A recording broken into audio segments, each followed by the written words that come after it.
It's a really, really fascinating time to be in real estate. It is a people business.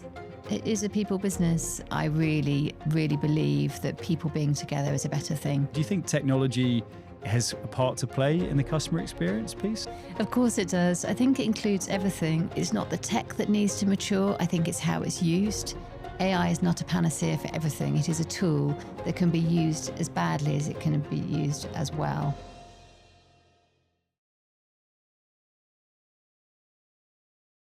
So welcome to The Good, The Bad, The PropTech. I am delighted today to be joined by Emma Roche, a senior partner at Greenwoods, who is one of the legal 500 leading lights, has been for the last 3 years, and has been helping shape the world of flexible leases as an advocate for those things, and now has a really interesting role as well within the BCO. And the obvious question might be, why are we talking to a lawyer around property technology? But ultimately, there's a huge amount of information that goes on behind the scenes within lease negotiations and occupiers. And from our conversations where we've met before, we've actually, a lot of these things have come up. So I'm really thankful for you investing your time today to talk a little bit more around how is PropTech getting into the world of workspace and commercial real estate, specifically in offices? And hopefully we'll be able to have a few little insights from what goes on behind the scenes. But Emma, it'd be great to give a very brief introduction into your background, how you ended up as a partner where you are today, and hopefully a little bit more around the world of flex. Hi, Freddie. It's lovely to be here, and nice to see you again, having last seen you in the south of France in Mecum, drinking too many coffees. Partner at Greenwoods, been there a year now, and came to sort of set up the corp occupier team, which has been great. I sort of fell into real estate in 2008 when the Great time. worldwide crash. Became a landlord and tenant lawyer specialist, really, because there wasn't really a lot going on in the capitals market. The office has evolved hugely. We'll come on to talk about that. So I wear one hat, really doing a lot of the mainly London offices, landlord and tenant, acting for owner, occupier and operator actually now. Okay. I also work with family offices who are investing into London. So I look after their portfolio, asset management and sales and acquisitions, which is really interesting to see that side of real estate as well as dealing with sort of the day-to-day office side of things.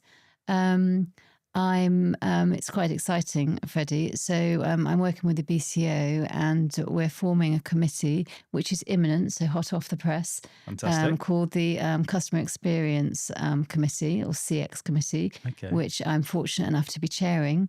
Amazing. And that's all about talking about putting the customer as opposed to the tenant, so the tenant being called the customer, at the centre of the workplace experience, and trying to find metrics as to how you measure that experience, sort of like a 5-star rating, from 1 to 5, in the same way the hotels do. So how you measure customer experience within an office and making that front and center of how offices are now operating. So bringing hospitality into offices in the way that it hasn't been before, and trying to find a way to measure that. And finally, I'm a coach as well. So I'm all about people and places and how they work together. And I try not to silo myself in law and drafting and get out into the real estate world, which I love, and which is how we know each other, talking to people and genuinely collaborating between you and agents and clients and other lawyers, and really trying to understand how real estate is evolving with things like experiential conversations around the office and AI and tech, and it's exciting times. Yeah, well, that's a really, I suppose the hot off the press bit is the bit I'm really excited about from the experience part. And I think the BCO has been a huge guiding light in design and standards within buildings, and quite amazing that now they've decided to turn the hand to the customer experience piece of it. Is there a way within the BCO guidelines, how do you see, I know you haven't started it yet, but do you think technology has a part to play in the customer experience piece? Of course it does. I think it includes everything. And I think when we'll come on to talk about PropTech a lot more, but I think with PropTech, as with anything else, it's not the tech that's the problem. It's how it's used, how it's designed, how it's owned, who has responsibility for it, and putting the human before the tech and the Yeah. tech sitting behind it. So it's almost seamless and frictionless. But absolutely, it will form part of it, because if it improves the experience of the office, then it's going to be important to that piece. So I think it will definitely form a part of that metric. Yeah, and actually, I'm very glad to hear that. And I saw that in the most recent guidelines, tenant experience was one of the categories, the applications in the new BCO guidelines that were initially launched at the end of last year. So really glad to see that's moving forward, and we'll Mm, definitely keep an eye on the elements of that and what comes out. But yeah. having a really broad spectrum of experiences within owners and occupiers, and also the family offices, you obviously been in the industry and seen the changes in time. Have you seen how technology has evolved as a discussion point in ownership or operations? Do you think that the trend is going up or down as far as people's interest in technology? Are people getting more excited about data and insights, or has it kind of plateaued over the last 5 years? It's just an interesting one. I think there's an element of plateau there. I think what tenants really care about at the moment is flight to quality in terms of space and location and amenities. Whether that be podcast rooms or roof spaces or communal breakout areas. It's the feel of it coming back to kind of this branding and this purpose and earning the commute. Yeah. So I think that the key there is sort of cost and flight to quality. That's what's sort of top of the agenda at the moment. And that's because of the world we live in, I think. Yeah. I think connectivity is a given, so it has to be brilliant, but it's not on the heads of terms because it's a given. It should be there. And if it's not there, then it has to be there. Do you know what I mean? So it's not something that's negotiated. Yeah. Sustainability isn't so much a badge, again, as a given, particularly with a certain generation. So, and with all the new regulations that are coming in and the EPCs and everything, there has to be a certain level of sustainability within the building, depending on the EPC. But it's going to have to get there anyway within the next few years. So, Yeah. all of those things are sort of becoming the expected. And so tech is an interesting one. I think the larger companies really embrace it Mhm. and see it as a really important role. Is it making heads of terms? No, but I think it should be. I think it's not the tech that needs to mature. I think it's how it's used. Okay. And you'll obviously know much more about this than I do. I'm just talking from conversations I've had with owners and operators. I think there needs to be one system rather than lots of systems not really talking to each other properly. Okay. And I think it will become quite quickly much more important. Actually, we have so much data, but we don't know what to do with the data. Yeah. And I think data is a part of your asset, and so understanding who owns it, how it's stored, we can come on to talk about cybersecurity, should form part of that value of that asset. And I think we've got all the parts of the puzzle, but they haven't been put together yet. Yeah. So that's where PropTech is for me. I think if it's used properly and understood with a human-fronted design and ownership of it and use, it could be much more part of the picture. Yeah. I mean, that is one of the most fantastic summaries of what I think is really where it is today. And look, ultimately, the reason why I want to ask you questions is to hear about the conversations that are happening or not happening, right? You can't pretend that, yes, data is a massive top of the agenda for people going into buildings, but I really like your analogy of we've got all the pieces of the puzzle, but we haven't put them together to be able to make it part of that.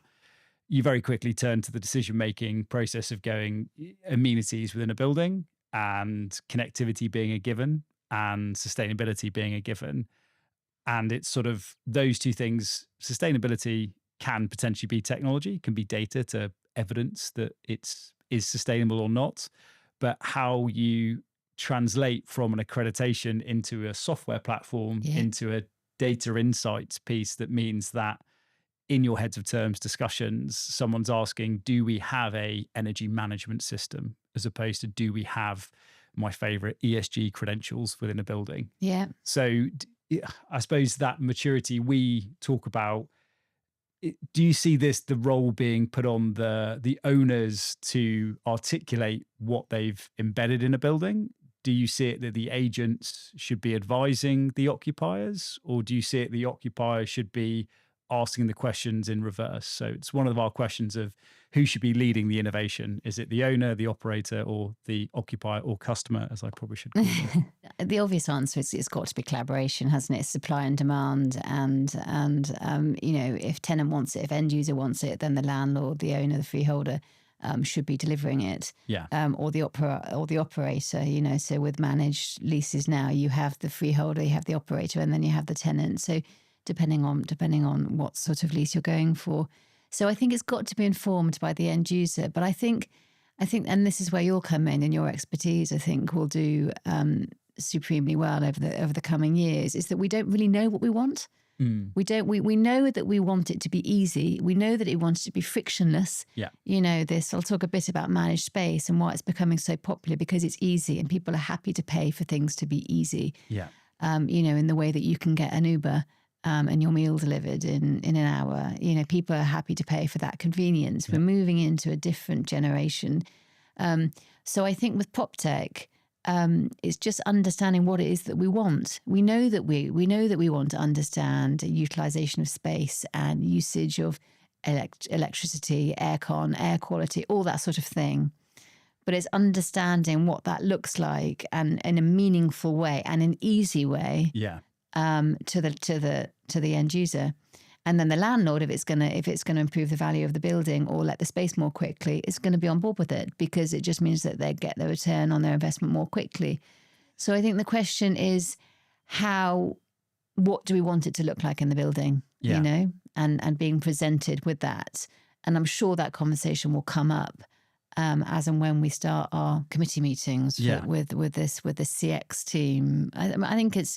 I think it's fascinating, but I think it's only going to go one way, and it's the direction that you're already in, which is, making it a much more obviously integral part, although integral but seamless part of the office. Which I think, as you described very articulately, the sort of fragmented nature of the industry with more than 15,000 different point solutions. So with your analogy of, we would like to know around the occupancy data, we'd like to know about air quality data, energy data. At the moment, from our experiences, that might all be there in a building, but it might be in 4, 5, 6 different places. If at all. Yeah. So therefore, that frictionless piece becomes actually quite difficult, because the operator has to log in and out of 5 different things. When a tenant asks a quick question of, can you tell me this? The time it takes for them to get the data from something that's smart is actually not very smart, which is the sort of slight challenge of sort of why people shy away from it, because it's not a quick response of, yes, here is it. And I think we certainly talk about transparency, and we joke a lot around PropTech is typically hidden in the windowless basement of a facilities manager's office, and bringing those things that go on behind the scenes into the tenant experience. Have you seen any places or experiences you've had where it's been easy to see that there is a digital infrastructure in a building, or is it still a little bit, it's hidden away and not quite sure where and what it's doing? Not really. I mean, in my former home, legal home, at BDB, which is now Broadfield, we had the app, which you came to the building, didn't you? And when you walk into the building, you see all of the details of the quality of the air and the energy and all the rest of it. I mean, I can't even list them because I didn't look at them enough. Yeah. No one used the app. Yeah. So in theory, that should have been brilliant, and it was a selling point, I'm sure, when my former firm took the office in Farringdon, but it wasn't used. Yeah. So I haven't yet really come across PropTech that is really. Data's only as good as it's used, isn't it? So you can collect as much data as you want. This is brilliant, and everyone says, "I want all this data," but it's useless if it's not analysed and used in a meaningful way. Yeah. So I'm sure PropTech does all the brilliant things in the background, but as you say, it's not understood because it's not delivered in a way that's meaningful or easy for people to digest. So do you think that is going back to the point around it being the people part of using it and the ownership of it? Yeah. One of the things that we observe in property technology, which is quite unique, is that the buyer of a software is often not the user. Yeah. So someone has made a decision at a level within a business to go, we're going to go for this thing and we're going to push it downstream into a building. Mm. And then those people in the building are given a login and some onboarding. And it's like, great, over to you, away you go. And to use Mm. the analogy of the app of going, it did do a huge amount of things in it, but there wasn't that ownership or the human element that actually is still needed in real estate to drive the relevance of a piece of technology. Do you think maybe it could have been that as a challenge, or just the busy nature of being a lawyer, going in and out of a building, you didn't have time to engage in what's going on in an asset? I don't think we know enough about it, really. I don't think there's a lot of communication around it. I think there's other things going on, and obviously you've got your day job as a lawyer, which is fairly intense and full on. So, Yeah. but I think it can be made more part of, which is where the experience comes into it. So how that's communicated. So I think roles are going to change within real estate. So I think you'll have more AI agents. And I think in law particularly will come onto it perhaps, but paralegals I think will become much more involved in AI tech, and they'll be sort of trained in it because AI does a lot of paralegal churn now. Yeah. But I wonder whether there's going to be something like a customer experience director Yeah. that is central to all of this stuff. So they're making the decisions on the, so you haven't got someone, different teams not talking to each other. So you might have one director who is responsible for all of this stuff, and that's communicated to the tenant or the employees of the tenant. Yeah. I don't know if that answers your question. It does, yeah. I think it's communication generally. Yeah, but it's also the identification that this is a topic of relevance, Yeah. and it requires a skill set that may not be within the existing skill set of those that run buildings. They're very good at running a building, but they might not be Yeah. customer experience technology experts, and kind of assuming that that person's going to be the one driving it and forcing engagement and communicating it is quite a big role that that person might be very good at their job, but not very good at that part of it. Yeah. So it's sort of the creation of potentially, with hopefully AI, removing some of the grunt work of things to give people the time to learn a new skill and communicate and get the value out of it. Because when it comes to value, and the comment you made around the potential data of a building being valuable, that's a really interesting point that I don't think I've heard spoken about enough, of the understanding that asset value and the lease terms, the rent, the service charge. We can get onto net operating income, especially around flex, because I'd love to know a bit more about that. But do you see a world in where the technical due diligence is looking under the hood of the data model? Or digital twins are a big part of the industry, but how far away do you think we are from the data of a building being as part of the due diligence process in a transaction of a family office buying a building, or a family office selling a building, going, this is my asset, this is the world, this is my data? Oh gosh, I mean, I'm sort of getting out of my depth here, really. But I think it's a really important topic that isn't discussed enough, and I think dovetailing with that is cybersecurity and who owns that data, and managed space, for example. You've got a huge amount of data of the tenants, and who looks after that. That should be in leases. I think that should be negotiated in terms of who's responsible for it, to what extent. Like in terrorism insurance, that should be considered with cybersecurity, which is more expensive than general insurance. And so I think if you're acting for the tenant, you should be asking the question, has the landlord got cybersecurity insurance, for example, I think, which is a question I now ask. Okay. Is that a new development off the back of yes, publicity? It is. And it's not mainstream. It's not mainstream. All these things are evolving so quickly. In terms of data and value asset, I think if you're selling an asset and you can say, this is the data we own, this is how we've managed it, this is how efficient our building is. And, it's going to be more valuable, isn't it? Because, you can prove you've got the evidence there as to how it's utilized. Yeah. And this goes back to my communication point of having a sort of a head of customer experience that talks to you guys and talks to everyone that delivers this stuff.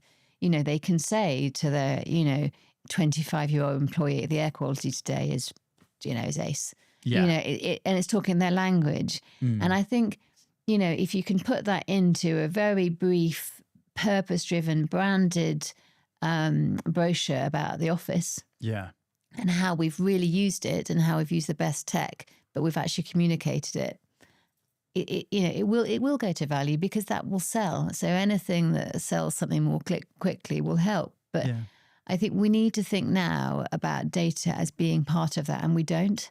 We just think about it's something we need to do and something that's important. But if you're a freeholder or an operator being sued because you haven't got the cybersecurity in place, and you're look at Land Rover, look at M&S, look at childcare providers, that there was a cyber attack, and all of that information is taken. That has got to be top 3 things to be dealt with now in real estate. Okay. I think. Yeah. And so I think data is only as good as it's used. Yeah. I think. If you can't stitch together the narrative between the data and the ultimate value or potential value of that data, then you're always kind of fighting a losing battle to justify why you might need more data or why it's not there. Yeah. I think the cybersecurity one is definitely something I would like to touch a bit more on, because from our experience of going around buildings, cybersecurity, when the question's asked to buildings, is my company has a cybersecurity policy. We have this software in place. We have an IT team. And when we say, no, I'm talking specifically about asset cybersecurity, there's a change in understanding of the difference between your emails as a business getting hacked and the building itself being exposed to people trying to hack the building. So is that something, when your question set in legal terms now, as you say, is starting to creep its way in? And is that led by you or by occupiers who might have had an experience of being hacked? Like, do you think you're now going, do you have a cybersecurity policy? I'm asking the question. The question because I'm listening to what's going on in the world, really. And that information is important, isn't it? And you need to protect that. So it depends who you act for. But I think the first question that you ask, if I'm acting for an occupier, is what is the landlord's policy on cybersecurity, and do they have insurance for the building? You know, because they hold a lot of data. You talk about green lease clauses and sharing information, all that sort of thing. You likewise, I think, need to have provisions in insurance clauses about this exact thing. Which is quite a big.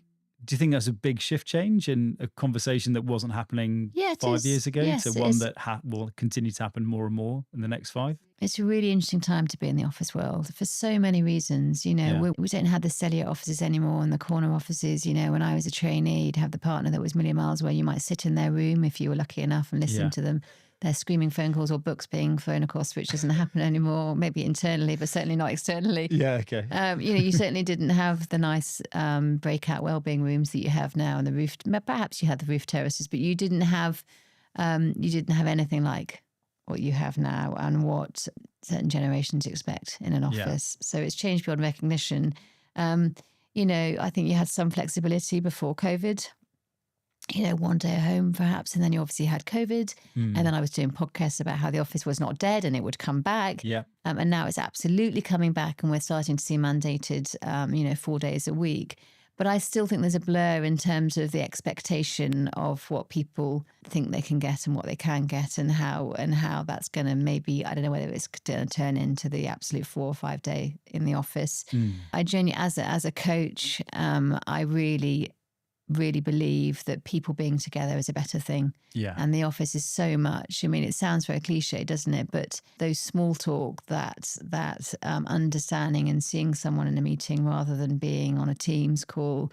And I think you almost need to be in the office to remember that, because you think about the convenience of working from home, and it is convenience. If you have children, picking up the kids and all the rest of it. But actually, when you're in the office, you get so much from it. And you learn a lot by osmosis, and it's much harder to pick up the phone to someone rather than, have a chat with them while you're having a coffee in the kitchen. So, which is why I try to do stuff outside of the drafting, and understand people in the office, and this human, we'll come on to AI, but this very much human first approach, because we can make a difference socially on having a wider impact with the office. Because the majority of us work in offices. So hence the customer experience and people, wanting to recruit talent.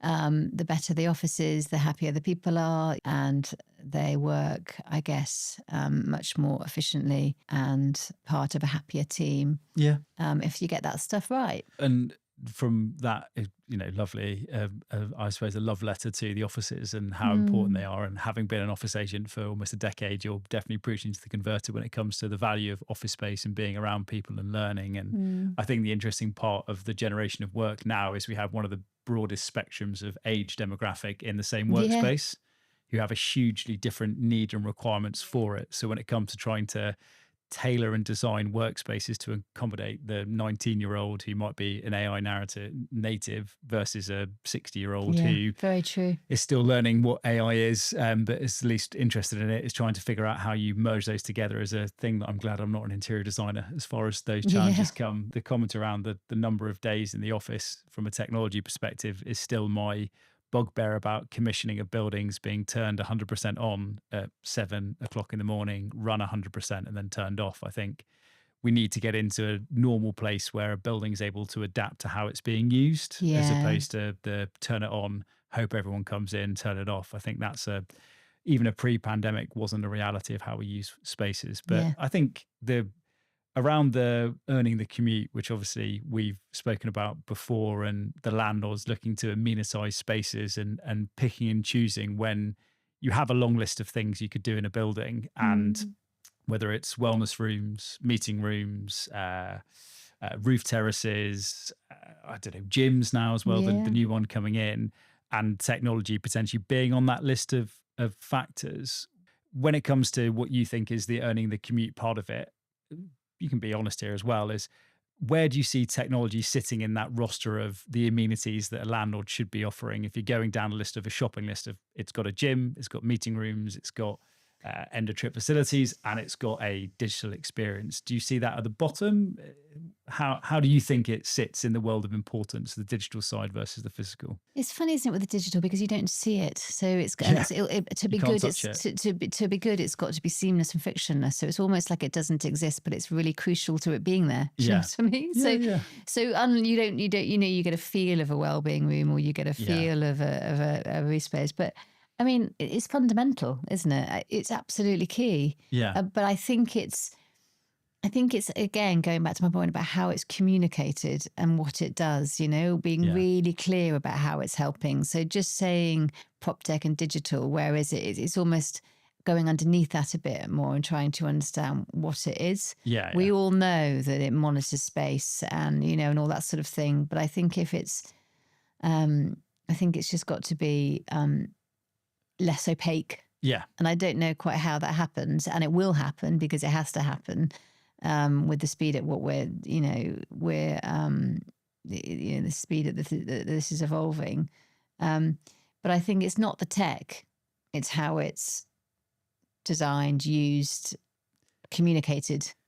Okay. Does that answer? But no, totally. I think we talk a little bit around the interrogation that technology gets from a return from investment when it comes to a buying decision in an amenity conversation with a landlord.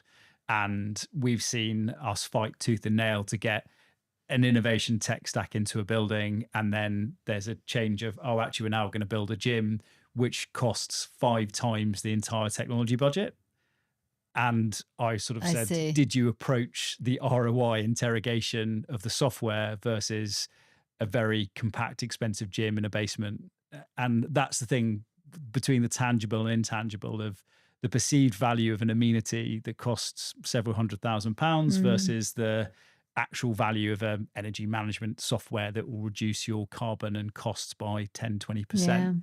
And it's a very interesting evolution of, in theory, the obvious investment should be the technology that reduces the service charge, but actually the tangible, I can feel it, gym feels like a higher value to the asset, that's more about my own selfish perception of the importance of things. And that's why I just kind of wanted to know what your take of it was. I think that will shift. I think at the moment, because there's so much pressure on cost and there's in this flight to get the right space, and we're in this sort of slightly unusual space at the moment, 5 years post-COVID, but we are, as I said, still tenants are still quite cost conscious. And so I think as things sort of get more stable, I think tech will just become more and more important. When we find ourselves a bit more settled in terms of where we are in the office and what people want, all the rest of it. I mean, I think it's fundamental now, and it should be a part of the customer experience now. It's just that other things are top of the agenda because of the climate that we're in at the moment. I think it's just an evolution piece, really. And we talk a bit about how AI has got the branding that PropTech never had, but AI hopefully will make people more data curious. Do you see that appetite of now I've structured the information. I now want more information that I thought I had, but I don't have. And that potentially galvanizing people's interest into more information around buildings, or is AI being used in different ways? Obviously, the legal profession having a pretty big impact at the moment from the use of it internally. But do you see AI as an accelerator for more data, or a focus of using it in other ways? Again, a big question. Yeah, it's a big, yeah, and there's so many different facets to that question. Yeah. AI is just a tool. Yeah. AI just collects information and interprets it in a way that's is prompted to. So we've got to remember that AI is not a panacea for everything. It is a tool that can be used as badly as it can be used as well.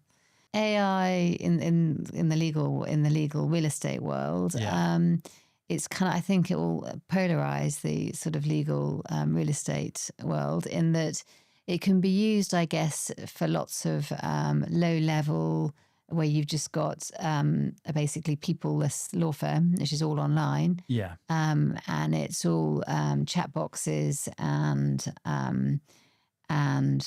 not even necessarily lawyers, but licensed conveyancers using ChatGPT, and they'll be sort of front facing.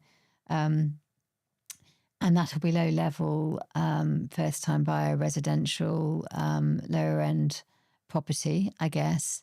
But you won't have any client facing lawyers.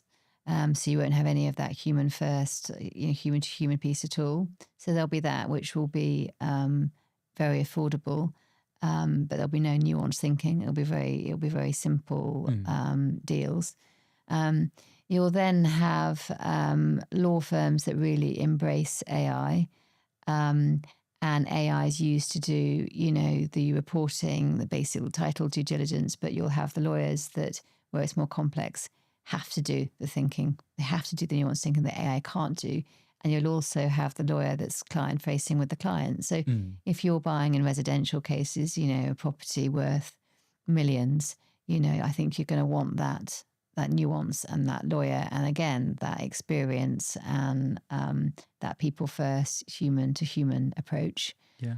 And you'll probably get high street firms that aren't embracing AI that I'm not sure how well they're going to do if they don't, because I think it's an absolute necessity now that you have some sort of AI system inbuilt into your team, because it's a nonsense not to. Yeah. But it's all about how it's used, isn't it? So going back to your data, the AI system that you choose has got to be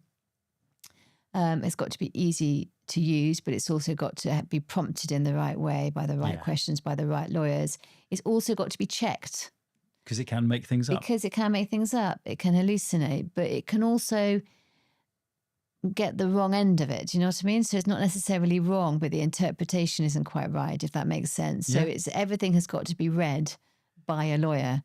And I think on a more sort of philosophical or coaching level, I think we've got to be careful as senior lawyers to help junior lawyers think. Because so much of the basic property real estate stuff is now done or can be done by AI, subject to being checked, etc. So we've got to think, for me, I think, how we help our junior lawyers develop and not rely on AI. So me personally, our junior lawyers, if they come to me with a question, I'll say, what do you think? Yeah. Go and research it and then come but rather than giving them the answer. We've got to keep this critical thinking piece going, and which is difficult with AI because it's very tempting. Yeah. But AI is just searching whatever, whether it's a closed system or an open system, it is just searching information that you could also research. Yeah. Law school research was a module in itself, just learning how to research something in a way which probably won't exist in the same way now because ChatGPT does for it. But anyway, we're going slightly off piece now, but I think it's really key to remember that we need to remember how to think for ourselves, which again brings the nuance piece in, the human and the nuance. I suppose also you can only teach it with the things that it can learn from, and I suppose part of the art of being a good lawyer is finding the edges, having those relationships, making sure Correct. you know when to push on a topic and when to pull back, and actually really understanding what Yeah, your client exactly. wants versus what you know that the other side would probably concede on, and having the grounded relationship to read the human being in the room to Yeah. go, look, the paper says this, but the wider situation, transaction, ownership, debt, whatever it might be, there's often a lot more at play in real estate than just what's on the paper or on Yeah. the document.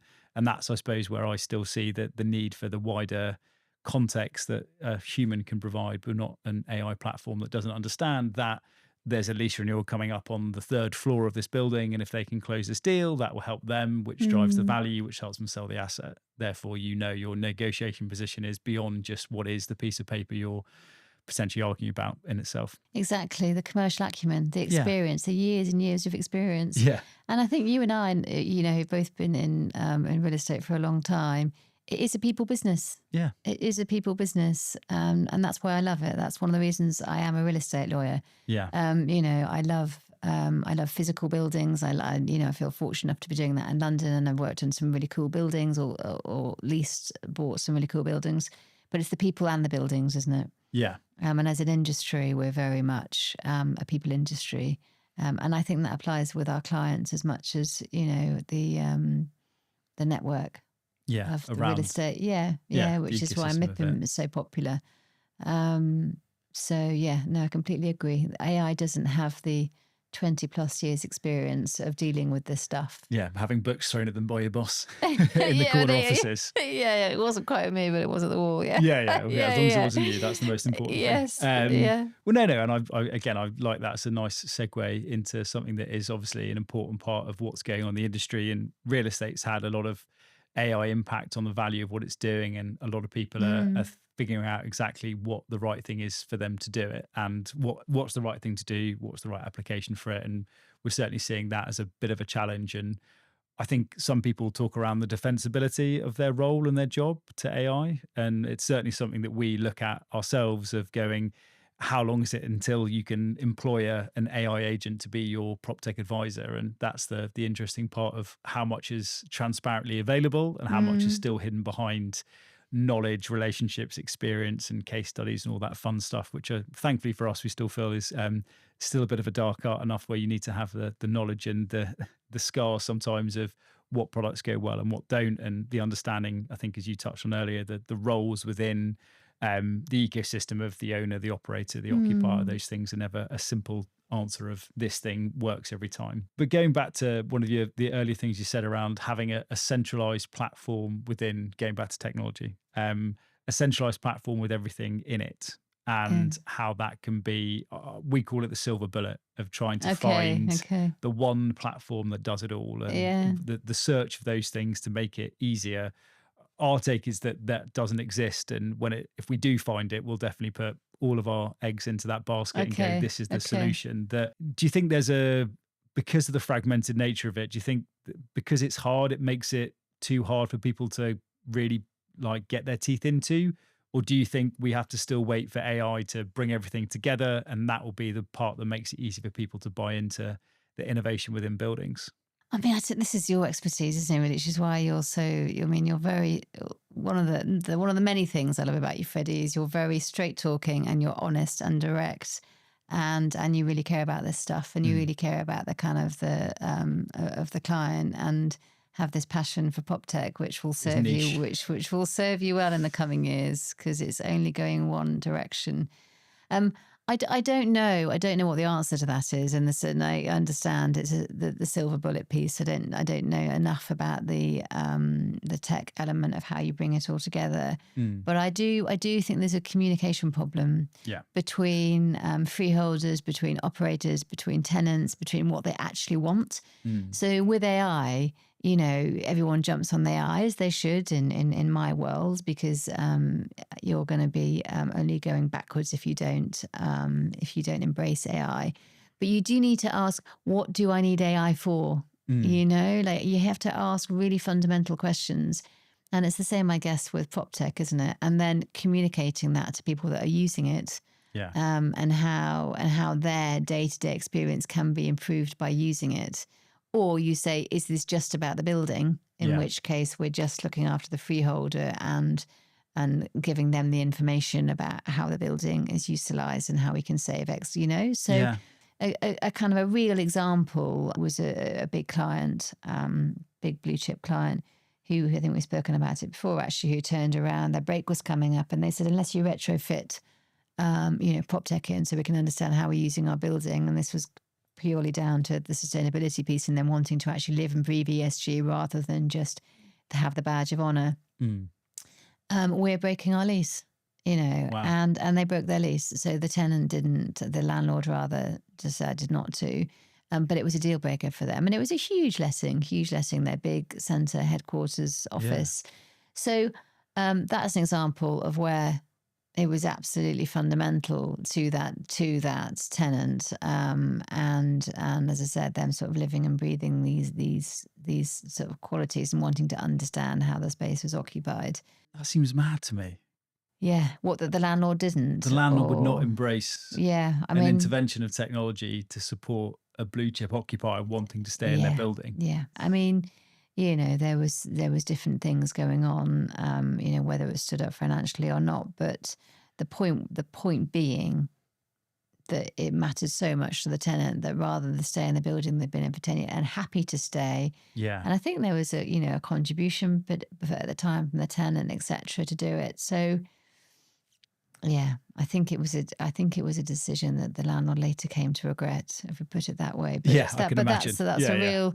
I think it's just understanding and communicating what PropTech does and how we can rebrand it. Yeah, do you know what I mean? Rebrand it. No, completely. I think it's an absolute must, and it's got to be integral in that. Again, it's got to be seamless and frictionless. So it's so good you don't know it's there. Yeah. Do you know what I mean? I do. Yeah, I think the sort of, to use that occupier as an example, and I don't know, we obviously don't do a huge amount with occupiers, which is why I'm always interested to know what's making its way onto the to-do list for occupier businesses. But in that blue chips due diligence for their next building, I can only assume that the technology side of that would have been like, do you have this? Is it part of our, when you're going to heads of terms or even earlier in the shortlisting? It was short, rather than heads of terms, it was, we won't consider unless. Yeah.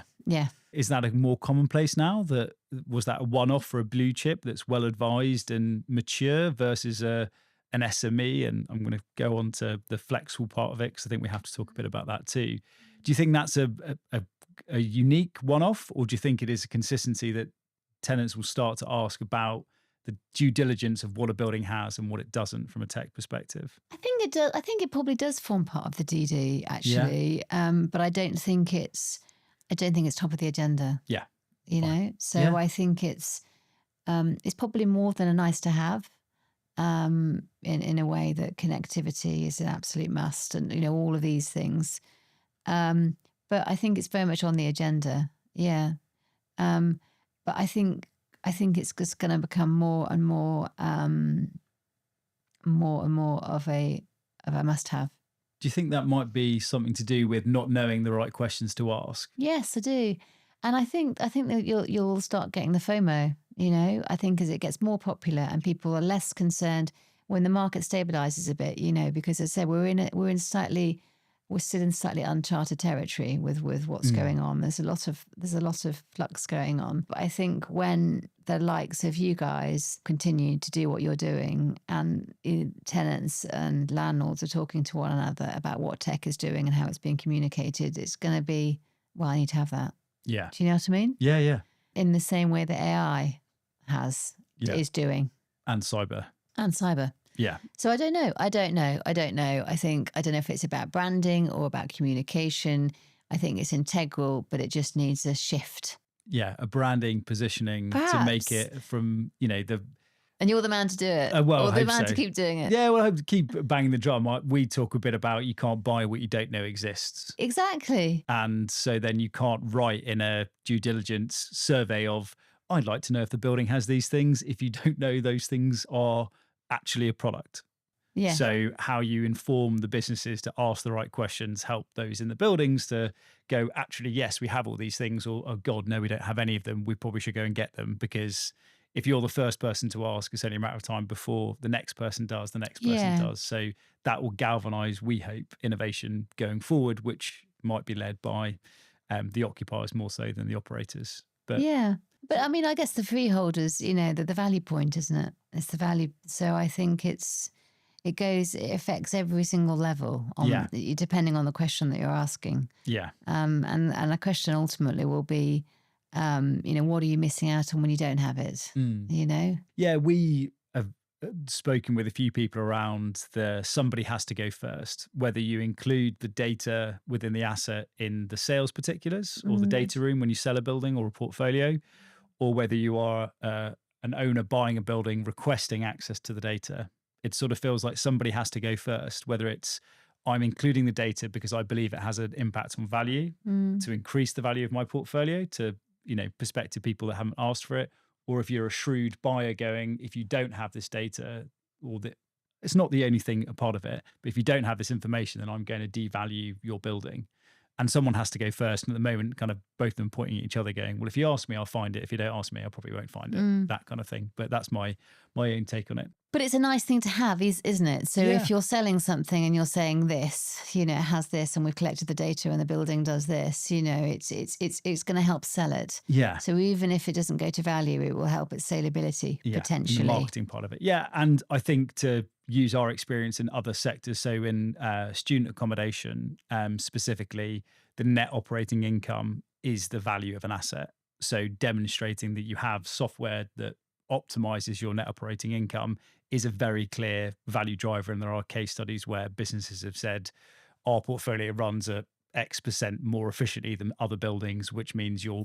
Well, there you go. It's a perfect example of it. It's There's a real clear, it's a really good segue. Yeah. And that needs that thinking needs to, progress into or transition into all areas, doesn't it? Really, into commercial to certainly help because it. And it's I think, value. Yeah, absolutely. And I think that's where the flexible operators and having the higher churn of businesses, but actually that churn not being as short as, the co-working type, the leases still being a few years long and having this impact on the hospitality type of it. Is it the focus from your, obviously a big advocate in the flex space, is it the focus still on adding amenities and experience versus actually where can we save an extra 5-10% in our net operating income? Do you see the conversations focusing on more of how can we add more value to businesses choosing our flexible space versus how can we make our flexible space more profitable?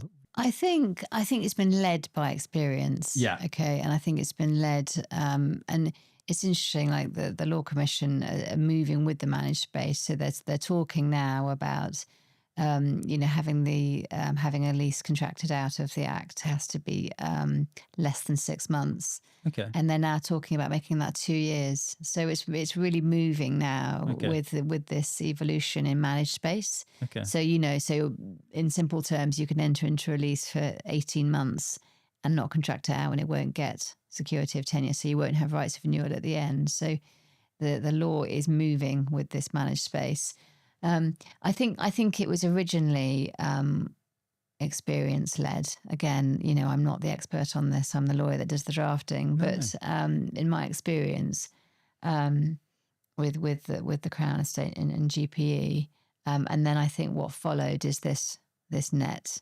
The element of saving the cost. So I think one came before the other, and now it's very much both of them. Yeah. But it's occupier led, isn't it? So I think occupiers want to do less in terms of, they want the fit out done for them, and they're happy to pay for it. If you're going to employ a service manager, but you've got the operator to do it for you, and you're entrepreneurial and you're in your infancy of the company, and you want a 2-year lease, and you want your own front door, and you want other people to be around, but you want to have your own brand, and you want people to come into your office rather than just a desk. Yeah. It's a really good halfway house. Yeah. I mean, I can't think of the figures off the top of my head, but something like they're talking within the next 4 years of about 30% of London letting property available will be managed, which is huge. It's a huge, big percentage. I think that proportion is only going to get bigger. So I suppose that puts more pressure on those owning buildings to embrace or learn new skill sets around, or work with experts in their field of the experience of the amenities, of the communication, the branding, making it as frictionless as possible for businesses coming into it, as opposed to we've fitted out a floor and we'll kind of give you a managed lease, but we don't really know how that works. And Yeah. we've got internet, but we're not quite sure what it is. And Yeah. it being a halfway house, I think there's seemingly immaturity in those operators knowing that in order to compete in a market where there is huge amount of choice in flex, you need to actually deliver beyond just a shiny desk or fit out. Yeah.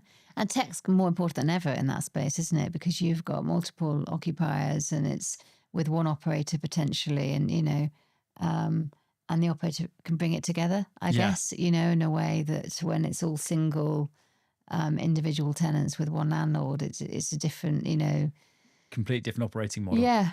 It'd be interesting to see how tech comes into service charge and things like that, and a lease, and again, it being open and communicated as to the benefits of, what you get through the service charge, or what information you get as a result of the data that's caught. I think all of that will catch up at some point. And I think it should. I think it's, I think it's really useful, really important stuff. I think, apps in buildings, in managed offices, bringing people together, bringing communities together. Yeah. If they're designed in such a way that they're used, is brilliant for managed spaces. Yeah, if it works, it works. But you got to have a person behind the tech, making sure the tech's a success. Yeah, that's where you come in, Freddie. Yeah, yes. sometimes, yeah. We have two questions we ask every guest that comes on. Don't worry, they're not like complicated. You'll be fine. One is, what is the one piece of technology you believe that people should know more about today that they don't know about when it comes to PropTech? I don't know if it's a particular tech, but I think generally talking about what we were saying about data and value in buildings, I think for me is really key. I don't know enough about the technical side of PropTech, I guess, to pick one.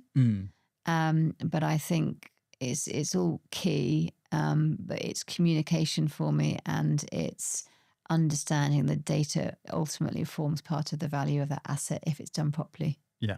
The second question is, we've talked a lot about it, but is in property has lots of stakeholders, landlords, operators, and occupiers. Who do you believe should be the people or the stakeholder leading innovation and deployment of technology into buildings? It's got to be collaboration. And it depends on the question that you're asking and what you want the PropTech to do. But I think it's got to be, the freeholder wants to maximize the value of their asset. And that's so they're ultimately going to have to talk to the end user and the occupier and about what they want. But equally, I think the freeholder can lead the way and show occupiers what tech can do. So it can be led by either, in a way, Sitting on the fence? Am I sitting on the fence? I don't know. Am I being a lawyer about it? But they've got to talk to each other. Yes. The problem, the number of problems we have is because they don't talk to each other enough. Yeah. How they talk to each other. That should be the one to help define who does it, more so than actually who should be leading it. It's just better communication between what's there, what's not, and what they need, as opposed to, and being educated around it, which is, again, where you come in. But it's a really, really fascinating time to be in real estate, and to think outside of the box on this stuff is really key, because we can have an impact in a way that we didn't have before. If that makes sense. Totally. Yeah. I'm enjoying it. Good. Well, it's really exciting. Well, thank you so much, Emma, for coming in. Welcome. I really enjoyed the conversation and the segue as well. Thanks so much for your time. You're welcome. I've really enjoyed it. Thanks, Freddie. Good. And we'll keep an eye out for the BCO committee information coming out in May. Yes, hot off the press. Exactly. Yeah, please do. Amazing. Yeah. Thanks very much. Thank you.